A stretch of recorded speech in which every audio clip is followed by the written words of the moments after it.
시청자 여러분 안녕하십니까? 전 세계 교회와 선교지 소식 전해드리는 CGN월드뉴스 정은지입니다.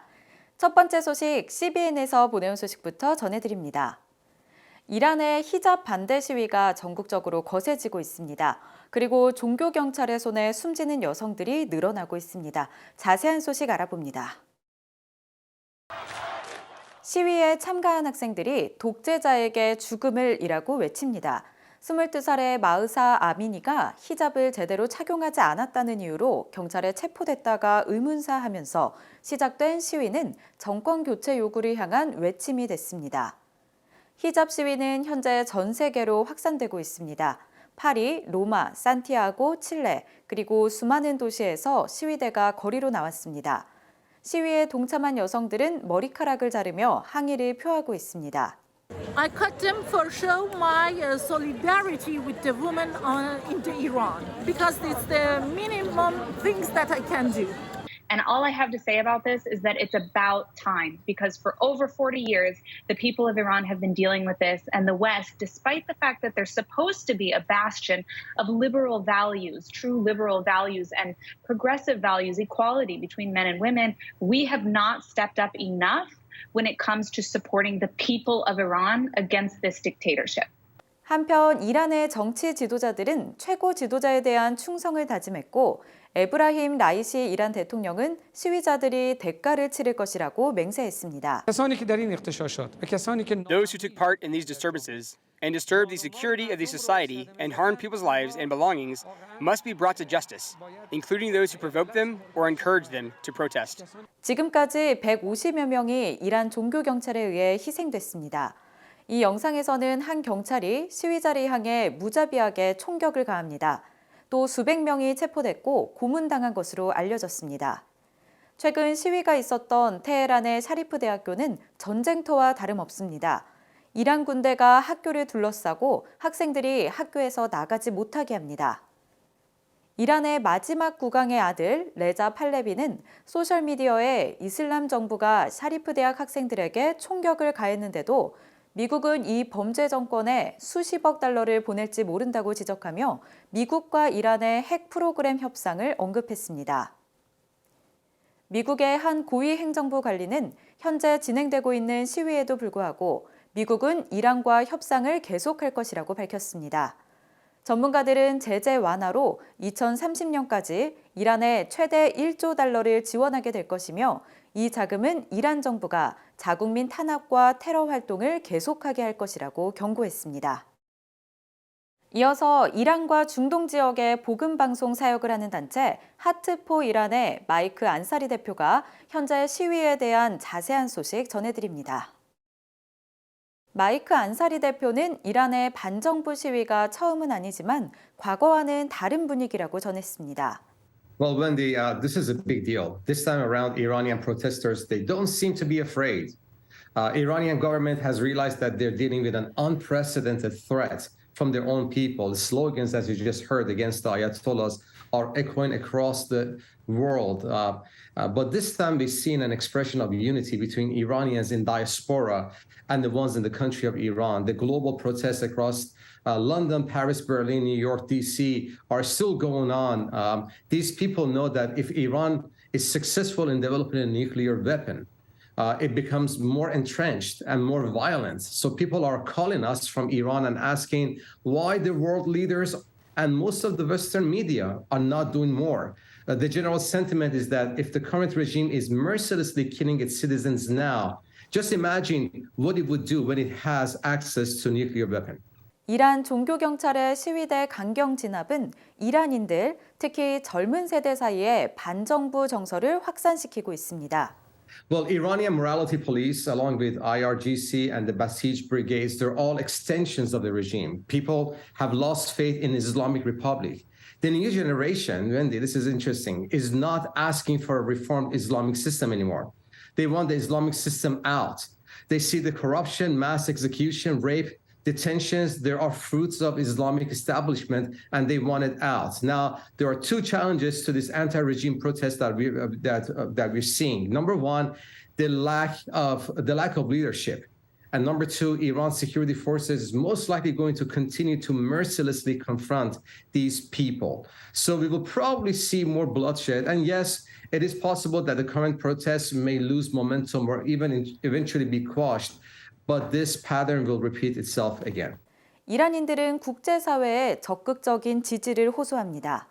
Well, Iran is blocking internet, social media platforms like Instagram, telecommunications, and satellite signals, but we're still getting calls from inside the country. By far, people are asking why the international community is not doing more to help them. They feel they're alienated, and yet they're hopeful. Mohabbat TV, our channel, has been front and center in sharing its support for a free Iran, where people can once more enjoy civil liberties and religious freedom. 이런 가운데 이란 교회는 계속해서 성장하고 있습니다. 반정부 시위가 일어날 때마다 이슬람에서 눈을 돌리는 사람들이 교회를 찾아온다고 합니다.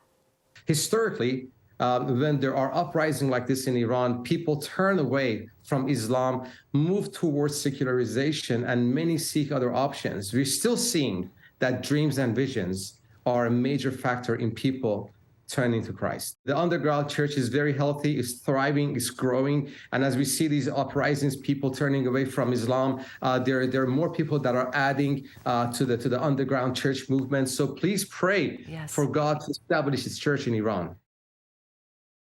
다음 소식입니다. 대부분의 사람들에게 나고르노 카라바흐라는 이름은 낯설 텐데요. 이곳은 유라시아에 위치한 작은 자치구역으로 인구 대다수가 아르메니안 크리스천이지만 이슬람 국가인 아제르바이잔 안에 있습니다. 나고르노 카라바흐 지역을 노리던 아제르바이잔이 1980년대 말에 지역 주민들을 쫓아내려고 시도했던 결과로 이 같은 상황이 만들어졌는데요. 2년 전에도 같은 일이 벌어졌습니다. 수십 년간 나고르노 카라바흐 지역을 섬겨온 국제기독연대의 조엘 벨드캠프가 자세한 소식 전해드립니다. 최근 나고르노 카라바흐 지역을 두고 아르메니아와 아제르바이잔이 무력 충돌해 100여 명의 전사자가 발생하는 등 우크라이나에 이어 또 하나의 전쟁이 시작될 수 있다는 우려가 커지고 있습니다. So Azerbaijan tried to wipe out the Armenian Christians of Karabakh from 1988 to 1994, and they lost. And as a result, the Armenian Christians of Karabakh became a de facto independent state.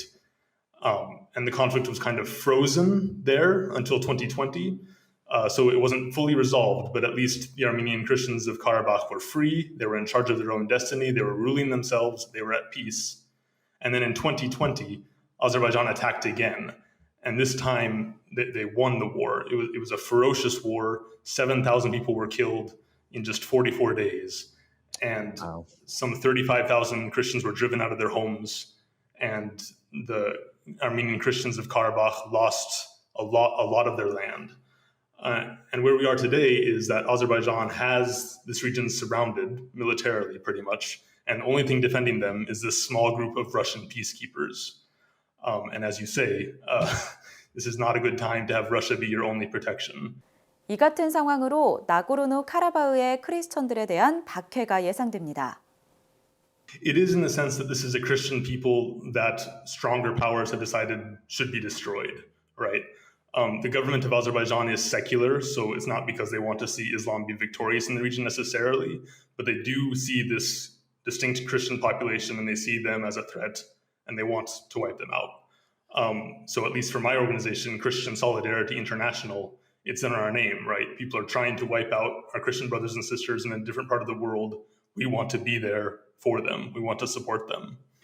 국제기독연대는 1990년대 초부터 현장에서 다양한 방법으로 지역 주민들을 돕고 있습니다. So during the first war in the early 90s, this whole region, Nagorno-Karabakh, was under a blockade and it was very hard to get medicine and food into the region. So CSI would actually rent helicopters and airplanes and fly in food and medicine to this region that was under siege. And we were also doing human rights reporting on the ground. We were the first organization to witness the aftermath of a massacre of about 45 Armenian Christian villagers in a village called Maraga in 1992. Since the war started again in 2020, we've been helping displaced people find housing, pay for heating, get supplies to start jobs in the places where they've been forced to flee to, usually inside the Republic of Armenia. And we also support a rehabilitation center, which is a state-of-the-art facility that helps people who've been wounded in the war and helps children with disabilities and other people with special needs. 한편 2020년에 아르메니아와 아제르바이잔의 충돌을 중재하고 평화 유지군을 주둔시킨 러시아가 지역의 안보 보증인으로서 계속해서 역할을 다할 수 있을지 귀추가 주목됩니다.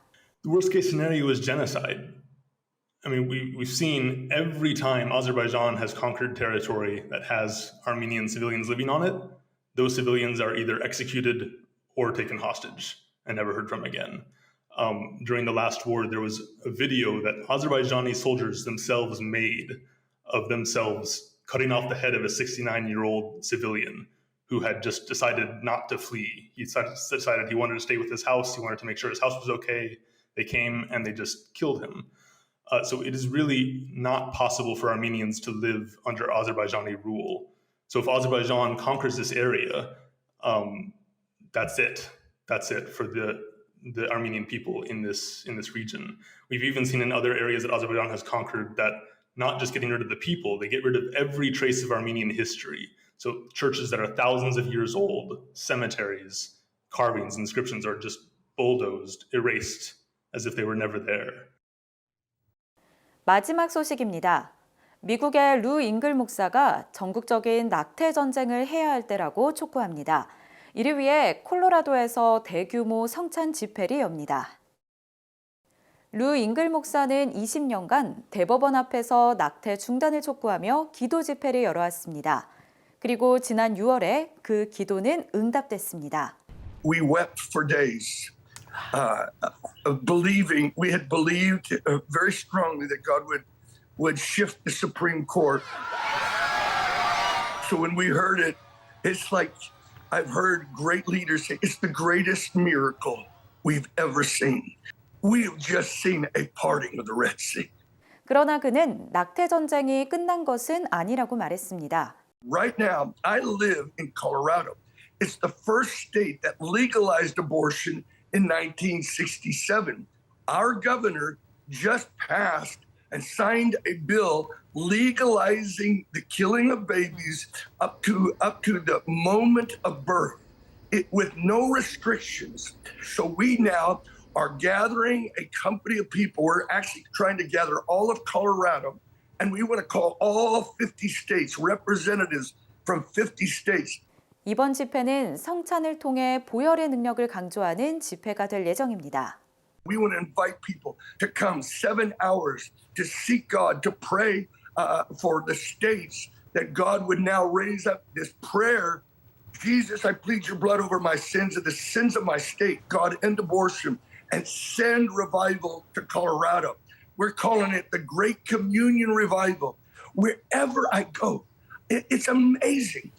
People are taking communion every day. It is the way we touch his body and his blood. I'm not calling it literal body and blood, but there is an impartation of his life, that we are getting reports of healing taking place in taking communion. Mental challenges, being healed. I believe that God is giving us a last days revival where the centrality of the focus of the church will not be just evangelism, prayer movements, church growth, church planting, but the Lamb at the center of the throne. 루 잉글 목사는 부흥의 때가 왔다고 말했습니다. That's why we're doing it under the shadow of Pikes Peak, America's mountain. We're believing something of a veil will be ripped, just when like Jesus, when he said, Father, forgive them, and shed his blood. A veil was ripped. Principalities and powers were shaken. We're believing that God is going to raise something that shakes the powers over this nation. CGN 월드뉴스는 새로운 시대에 변치 않는 복음을 전하며 세상에 바로 서고자 하는 그리스도인들의 눈이 되겠습니다. 시청해 주셔서 감사드립니다.